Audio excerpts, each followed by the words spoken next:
झाली शिवछत्रपतींच्या तलवारीचा वारसा वादळ कितीही उग्र झाली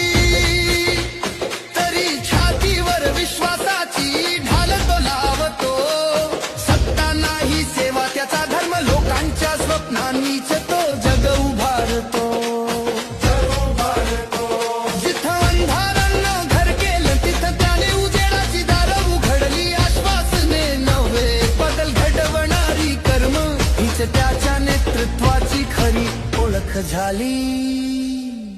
शिवछत्रपतींच्या तलवारीचा वारसा